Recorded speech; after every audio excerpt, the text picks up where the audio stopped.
אהלן. שלום וברכה, מה שלומך? תספרי לנו בבקשה את הסיפור שלך כדי שנוכל קצת להתחזק באמונה, ממש בכמה משפטים, מה קרה פה? מה קרה בשביעי לתשיעי, ביום שבת הקדושה שהייתה, אני פשוט לא התחילו ההפגזות ולא רציתי להיכנס לממ"ד כי ראיתי שאנשים נשרפים וקוראים לעזרה ולא יכולים לצאת משם. התלבטתי עם עצמי, כלומר עם עצמי, עם בורא עולם, מה אני עושה? רצתי מהר לחדר, לסלון כאן, היה לי ספר הזוהר של פרשת פנחס. נכנסתי לארון כאן, בוא תראה. ולא לממ"ד. לא הייתי בממ"ד, לא בממ"ד. נכנסתי לארון כאן עם כל הבגדים שהיו תלויים כאן. נכנסתי והתחלתי לפתוח את ספר הזוהר. כמה זמן היית בארון? ב-12 שעות.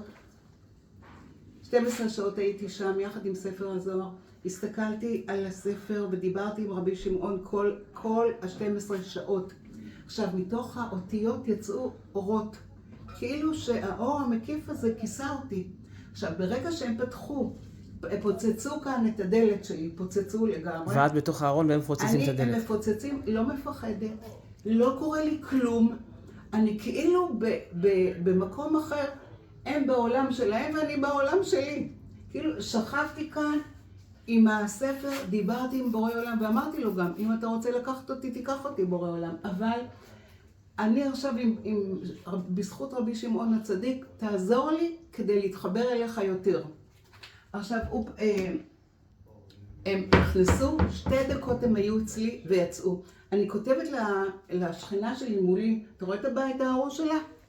הבית שלה לגמרי הרוס, אני אומרת לה, זהבה תקשיבי, הם יצאו ממני. הם נכנסו 2 דקות, יצאו. היא אומרת לי... ואת מדברת איתה כשאת בתוך הארון? לא, אני לא מדברת איתה, כי אסור לדבר. את מתכתבת איתה בתוך הארון? מתכתבת איתה, והיא אומרת לי, בדיוק דופקים אצלי בדלת. אותה וכל השכנים שלי לקחו אותם לבית האחרון, ראית את הבית האחרון, ושם ירו בהם. רצחו את כולם. זה פשוט נורא, אבל זה מה שהיה. הבית שלי נשאר עומד, היחידי מכל השכונה, ראית? מכל השכונה עמד, וזה לא בזכותי, זה בזכות האמונה הפנימית, וראיתי את רבי שמעון בר יוחאי שעוזר לי, את האותיות שיצאו מתוך האור, מתוך הספר הזה. כל אות, כאילו, זה היה מדהים. פשוט זה. עכשיו, אחר כך הם עוד פעם באו, פוצצו לי את החלון כאן, אתה רואה? רימונים וזה, שום דבר לא נגע בארון, שום דבר. ואני לא פוחדת, לא כלום, ואני לא יודעת מה קורה לאחרים, לא שומעת, לא יודעת כלום. ורק אחרי 12 שעות הם הגיעו, החיילים, ולקחו אותנו. תסגרי רגע את הארון. מה? אבל עכשיו הוא ריק. לא, לסגור את הארון. פוצצו את החלון, והכדורים בכלל לא נגעו בארון. אין שריטה אחת. החלון היה מפוצץ, כדורים עברו, ולא נגעו בארון. שום דבר. תודה רבה לך.